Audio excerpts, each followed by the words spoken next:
Is this all on film? You want a smart baby? Are you impressed? You can have a Watch smart TikTok. baby. If Hey. you want a white baby, a black baby, can I say yellow?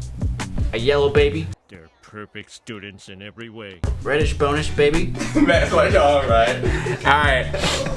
Welcome to Tech Talk, baby. Your centralized source for all things tech. Do we get like a theme song? This is what Tech Talk's about. If you are somebody who we took the time and effort to learn all of this, and the point of Tech Talk is for us to take what we have learned and help you stay at the forefront, learn about what's to come with technology without having to do all the work, all the research, and have to go to multiple sources. You can just come here to Tech Talk to stay updated, stay posted, and stay in the know with technology. On today's Tech Talk, our main subject of today is going to be AI. Artificial intelligence, baby. The future of the world. My father was a toaster. He's in bot phase. That's unbelievably offensive. Microaggression, cultural appropriation, offensive. And why do we think that? Something's been going on with Microsoft and AI that we wanted to share with you today. I know there's a lot of buzz about people talking about ChatGPT. We just saw yesterday Ryan Reynolds already creating ads, pretty much mocking the whole thing. But Now for the sake of our viewers, what is ChatGPT and how does that relate to AI? ChatGPT is basically one of the first products that is like given to the public that people can use as artificial intelligence. The best way that I can explain ChatGPT, especially for people that have no idea what's happening, it's kind of like having your own personal assistant that's a software engineer. Literally, you can say anything to it and it can create it. Just dialogue though, just text. What I say about the Siri speaker all the time is the only thing it's missing is arm, legs, torso. It's a brain in that thing. Yeah. Not that smart. Yeah, it's really cool. We've dabbled around with it, both of us, and essentially it's like you're talking to a human being. I can tell it to write a email for me with specific conditions, having it do this, this, and this. And if it writes me something I don't like, I can say, I don't like that, write it this way instead. And it will take into account everything that I'm giving to it and produce for me a product that is exactly met to my specifications, which is really cool. Kind of hard to visualize what we're meaning when we say this. What I recommend is you go check it out for yourself. So in 2019, the new CEO of Microsoft made $1 billion investment into ChatGPT in 2019. So before it even became a buzzword or even an explosion, like right now, Bill Gates, Microsoft, whoever's in control of it, they're already looking at ChatGPT. And I don't know if they saw like the future, like what it is now. I assume like at that time it wasn't that advanced. It was probably just a concept. Fast forward into today, now they're actually looking to invest more money, which is about $10 billion. $10 billion. Right now, the beef between ChatGPT and OpenAI and Microsoft is that Microsoft wants a big cut in percentage. We invest $10 billion. Yeah. We want to, use our Bing and destroy Google. We want to make all of our tools better than Google Docs, Google Excel sheet. Because that's pretty much like the two ones that are competing with each other. Yeah, so then what you're telling me is that Microsoft wants to use this AI ChatGPT system to essentially become a strong competitor against Google. Oh yeah. I've heard some talks, just like doing minimal researches. Microsoft obviously saw the huge explosion with everything so far in the past 10 years. Like apps, phones, devices, lost the battle a little bit. They didn't really go bankrupt in any sort of situation. They kind of just floated. They still continued with their services. I'm optimistic. I've already downloaded Bing. I'm like playing with it. I'm very curious to see what happens with Google Chrome. Most importantly, the impact of search engines by themselves. Everybody these days, when they need to go search something, they go straight to Google. Nobody thinks about Bing. I mean, back in the day when I was a kid, I was searching things on Yahoo's search engine, and that pretty much is non-existent to anyone. Which I remember. I yeah, have a split thought of that. this AI is allowing other companies to step up and become more of a competitive presence, which is really cool. Part of that is because of how much this ChatGPT has exploded. It took about 10 months for Facebook to get 1 million users, 4 or 5 months for Spotify to get 1 million users. It took 5 days, just 5 days, for ChatGPT to get 1 million users. That's a record in and of itself. And it's fully browser, no apps, Yeah. nothing. Which means you had to like literally go on a search engine, look it up, find the company. It's a little difficult process, but Yeah, no, you just go to the website and there's a search bar. You type in what you want it to do, and it can do anything from, you know, making you meal plans for the week, so then making you a grocery list based off of that. You can give it certain tasks that you need to get done during the week, and it will make a schedule for you based off of whatever parameters that you want. It's very useful for everyday life. It's useful for businesses, and we'll get into that, how it can affect you as an individual, and as well as how it's going to affect businesses. We already kind of touched on that with the whole Microsoft thing. Sexy, huh? Let's look at, you know, what this means for a common person such as yourself, Alex. So what do you think? How is this going to affect our day-to-day lives? Still, like ChatGPT, even though it's been pretty big in the industry, in our industry specifically, majority of the world that still has not realized the potential. Like, I'll still talk about it just here and there to people randomly, and they'll be like, oh, that's cool. I'm like, nah, buddy, this ain't just cool. Yeah. This is a full centralization of human communication from digital text that can pretty much just give you any answer that you want on demand. Yeah. Beautifully. Wow.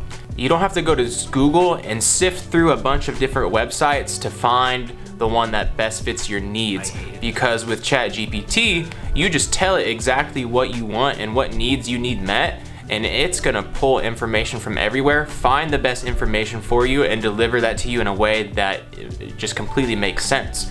As simple as you want it to be. If you think it's too complicated, you can ask it to simplify it. If you just treat it like a teacher, or like somebody that is teaching you something, and you have a bunch of questions, you need answers, that's what it's gonna be for. So if you want to start working out, but you don't know where to start, it can make you a workout plan. It's up to your imagination what you want it to do. We have tried countless times to break this and get it to tell us that it can't do something, and there have been very, very rare times where it tells us that, sorry, I can't do that. Yeah. I mean, the only crash we've experienced is there's too many goddamn people using it. Yeah. But a good example that I kind of use ChatGPT.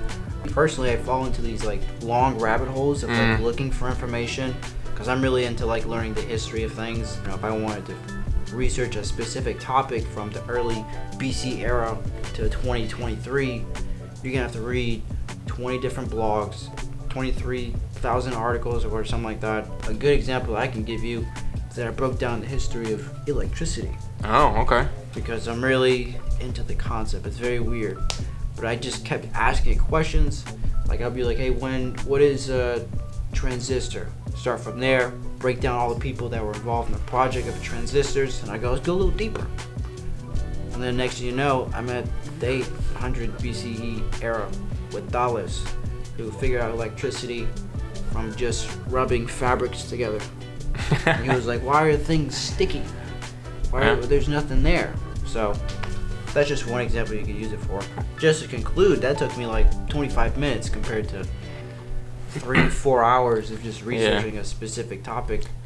Fun fact, I actually used to be a teacher before I came and worked at OneSource. When I see ChatGPT, and I'm sure what a lot of other people are gonna think is like, well, if it can do all this stuff, write all this stuff for you, what about kids in school? If it can solve all your math problems for you, if it can write all your essays, come up with everything that you need to for school, then what's the point? Isn't that like cheating? Isn't that like plagiarizing? And that's a very morally gray area to get into. What I see is that there is no way for schools to get around kids not using ChatGPT. The question that comes to my mind is as well, what is the education system gonna look like in the future? Well, we've done it. You're all up to your polyurethane necks in debt and heading to Yale. Follow me. Boola boola, boola boola. If ChatGPT is doing all this writing for us, all these calculations, all these things that normally we as humans would have to do, and there's no way really to stop kids from using it, because when they go home, they'll have their own internet. More than likely, once they discover this, use it. I figured out how we can stay ahead of the curve. How? We just have to take a part-time position as a substitute teacher. I'll be your assistant. Okay. You can be a teacher since you've already been in it. Listen up. All it takes to be a great teacher is to care. And I care. Don't tell Ryan. Don't tell Ryan either. I'm gonna work part-time at a school. I don't know if I want to go back. Have you used this tool yet? Can you replace me yet? Sure. It's going to change a lot of aspects of life. We know that it's going to change it, we're just not sure how yet. And one of the big ones for me is how it's going to change the education system, because there's no way around it. Kids are going to use it. So then what are kids going to be learning in the future if they no longer have to write essays and do all these other things that ChatGPT will be doing now? How is this going to affect businesses, even ones that aren't in marketing, even ones that aren't tech companies? Like, how is this going to affect your average local business? One thing that kind of sticks out to me is just the level of access of information and the speed of the level of access to information. Yeah. When I used to work at the animal hospital, I had these doctors who, you know, they would have like a big library of all these books that they would always reference whenever they run into a situation, a problem, or anything like that. And I think instead of, you know, open up a book from 1982, going through page 4,664, now you can just type in a question and be like, hey, how can I treat this? But that can be applied to almost any industry ever, like a mechanic, software engineer. Hey, I need this. Hey, I need that. The oil, what kind of oil should I use? Can you break down the history of oil since the BC era? You know, what was that like? And the thing is what I'm sure a lot of people are going to be concerned about is, well, is this information accurate? Where is it getting from? I've seen some TikTok videos, and one of them brought up a really good point. If this ChatGPT can do anything, let's think about writing contracts for somebody like a real estate agent. Usually when a contract is needed, you have to go to a real estate broker, knows the local laws, has to take that into consideration when writing the contract. Well, ChatGPT, it can just pull this information. We live in Florida, so let's say it needs to pull information about Florida state laws when it comes to real estate and write up a contract for that. It can do that, and it will abide by the laws and eventually create you a quality contract. Businesses are already using GPT to make contracts, and just, you know, looking at them, they're legit. You know, they work, they abide by the laws, they will be used, and they are being used. So essentially it's going to replace the job of a real estate broker. And it's also, which is scary, is it's going to start to replace a lot of jobs, even jobs that are here at OneSource. And we're a tech company, which is pretty crazy to think that, you know, like a marketing, a tech company, because of new technology, that certain jobs are just going to go away. Website development, copywriting, having the brokers. Kind of off topic a little bit, but just to give you an idea of like how far this is going to go, is that now there's a product that we're kind of looking at called Adapt or something like that, where you can literally train the software or the website or whatever you have. You as a user, once you like travel the internet, go on Google, click things, you can literally get robots trained to do that for you. So we're coming to a point where like you don't have to make the effort to search or ask questions. It'll just do it for you. You don't have to type it, you don't have to click it, you don't have to put anything. Like copy and pasting might die as a concept. RIP. Yeah. Make some memes about that. I saw another video that talked about, well, all this AI, all this new technology, it's gonna cause jobs to be gone. But what it's gonna do is it's gonna open up jobs that are more in the creative realm. It's no longer gonna be about like the physical labor, the technical labor. It's gonna be about creativity. In the future, that's the ones that are going to be on the top. If all the jobs that are taken over by like AI and technology that we normally would have to do, that are more manual and technical, we just get to be left with the creative aspect of stuff, really grow and expand on that. And this is where I really see even human intelligence growing, becoming more creative. It'll be really interesting in the years to come to see what companies come out on the top based off of creativity alone. Keyword: growth. Growth. Don't be static, but don't give stupid questions. Use it as a different form of like your other intelligence that you wish you had. A lot of people look at, you know, artificial intelligence as like a replacement, which we, you know, obviously we talk about and joke about, but I kind of look at it as an addition to the human experience. So I run into all the time in situations where I'll start talking, babbling, you know, and then I'll just forget mid-conversation what the heck was I talking about. You try to prove a point, and then you can't remember the points, but you know the points are in your brain. I just look at it as an addition, and it's really going to help, you know, a lot of industries, almost every industry that exists. Because I really do think there needs to be like some sort of standardization of information. Because right now everything is sort of everywhere. Like on Google itself, you could type in a question and then get its own contradicting yes/no answers on the same search. What is that? Come on, Sundar Pichai. The creator of Google? Yeah, the creator of Google. Yes. I mean, that's just one example. Yeah, no, exactly. A lot's going to change. Alex was saying a lot of people fear the loss of jobs, but it's going to create windows for all new jobs that we've never even imagined could be, that are going to be a lot more creative, a lot more fun, and a lot more engaging than just sitting there and typing something, or like we said before, doing more physical labor, which is why it's so important to watch Tech Talk, because you got to stay at the forefront of this so you can know what jobs are going to be coming out in the future, so that way you can adapt accordingly, so that way you can survive. There are some really cool other things in the world of AI that are coming into fruition at the same time as, you know, this AI writer GPT. One of them, which Alex brought up to me, is Canva Magic Write. Yep. All right, so explain what Canva is, and then explain what Canva Magic Write is. Canva has a lot of great things about you, but Canva is basically like a very simplified version of graphic design, designing graphics, kind of just designing in general, kind of like Adobe, but a much more simpler user interface.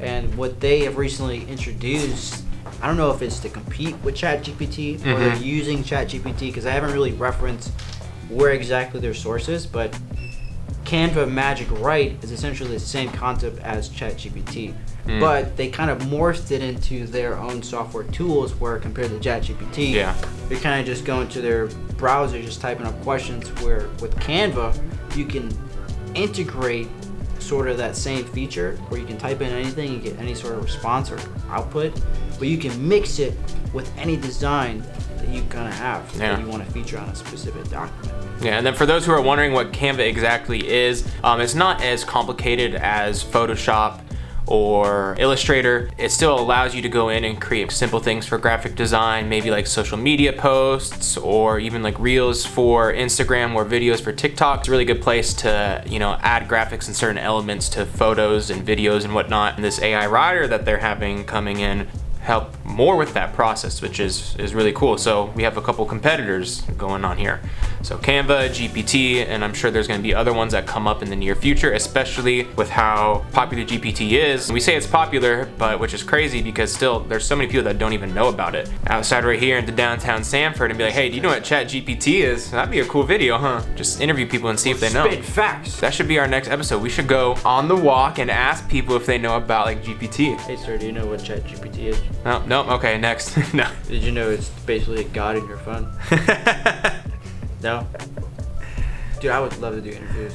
They wouldn't even know. I say we do it. Canva Write Magic, or Canva Magic Write, definitely consider looking into it. You can sign up for Canva for free right now and start experimenting with Magic Write right now. Especially for those content creators. Try it out.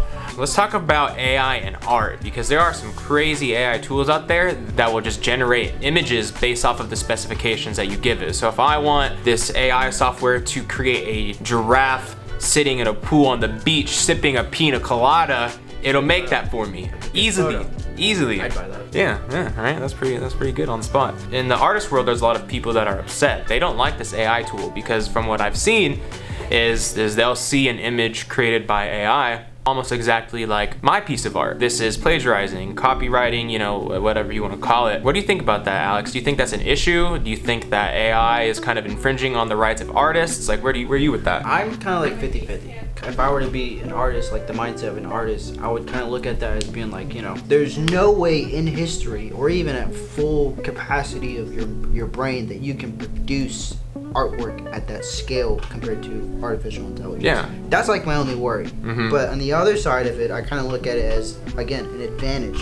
If you have the thought processes or the knowledge to basically explain what you do, what you create, and if you throw that into an artificial intelligence to make that, you know, your expertise even better, then why wouldn't that help your artwork? Why aren't you taking advantage of that artwork to make your artwork 10 times better? Because now it's not just artwork now created by you, but you have the power to create something in cohesive agreement with artificial intelligence, which is crazy. So it sounds like you're saying that, like, instead of complaining about, you know, oh, this art is copyrighted, like they're stealing from me, steal from the AI, you know, like reverse that. Exactly. Okay. Reverse engineer. Yeah. Every time I talk about AI art generators with artists or people that identify in the creative industry, every time I would ask them, they would always give me like this spiel of like, oh, it's terrible, I don't like it. I'm like, well, in my brain, I'm like, well, you can't stop a train that started in 1930 and have to jump on it. Where this is where I kind of place myself on this issue. I do see a lot of artists watermarking their stuff saying like no AI on it, that type of thing to, you know, try and prevent it. Which is cool. I like What I think is that since the beginning of time, since humanity has created art, we've always had a reference, whether it's something in real life, maybe it was another piece of art. As human beings learn from other artists and their drawings, we replicate it, we use it as inspiration for our own. What is the difference between you doing that and then a computer doing that? The only real difference is that a computer can do it a lot faster, but I don't see the value of art diminishing because I think people will always care about it, a piece of art being created by another human. It has a lot more meaning, a lot more value, as opposed to something that AI has made. But the thing with that is that people could lie.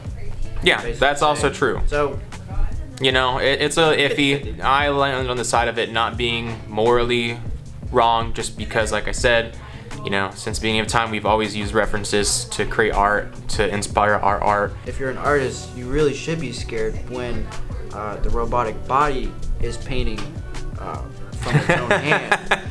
Once we get to that point, Yeah, that's a where little I'm scary, huh? I'm like, you know, you just walk into your living room and like your Tesla bot is just, I made a painting today. Do you like it? Do you like it? I'm sure a lot of people have different opinions on that topic. It's a lot to dive into. I'm not like a crazy good artist, but you know, I dabble with drawing, and whenever I draw, I always use a reference. Like, I just look at it and pretty much copy it over just so I can learn. I'm Yeah. still on stick figures, so Yeah, like stick the figures. little ninja thing. I don't know what that series is called, but Yeah. addictinggames.com. Shut you out. All right. Forget about you. The last topic in the realm of AI, we're gonna talk about artificial womb centers. Well, right now it's still a concept, but it's like a very well-crafted engineering concept that's actually been pitched. And right now, what it's basically promising is, you ever played Sims, right? Oh yeah. Just how you would create your avatar, your baby, your adult, or whatever. That same concept will be applied to this artificial womb center, where you'll basically have the ability to control the baby's intelligence, form the baby's type, the baby's gender, the baby's hair color, eye colors, to the point where you pretty much can create the perfect baby. Because not only is this artificial womb center an ability for you to create the baby you want, but you actually have, not to go back to artificial intelligence, but you have artificial intelligence monitoring the baby on a daily basis. I mean, I could see it being like, hey, this baby is performing at optimal rate. Mm-hmm. How would you like to gauge its intelligence? We're gonna feed it Beethoven or something, and it's fine. I don't know, something like that. Basically, just have the power to create basically your baby. Yeah, designer babies, it's always been talked about, but we're closer to it than ever. And you know, that's a whole other moral issue in and of itself. Should we be able to select exactly how our kids want? Well, that's gonna cost money. So who's gonna be the one that are gonna be able to afford this designer baby that's perfect in every way? It's not gonna be the low class or the middle class. It's gonna be the high class people. So then that goes into the issue of, well, They might get like the Ross versions. Or no, Marshalls. the off-brand, yeah. That's what's missing an arm, so you can. But it's a smart baby, but you can have this one without the arm. There's obviously going to be a paywall to be able to have this baby exactly met to your specifications. We'll see how that all pans out. We want to hear your opinion, especially about the AI womb center. Do you think that being able to pick how your baby is exactly to the T, is that fair? Is that right? Is that wrong? You know, are you okay with that? Who gets to do this? However you feel about that, you know, drop a comment down below. But I think that's it for today. I'm Matt. I'm Alex. And this is Tech Talk. Hope we provided value. Good day.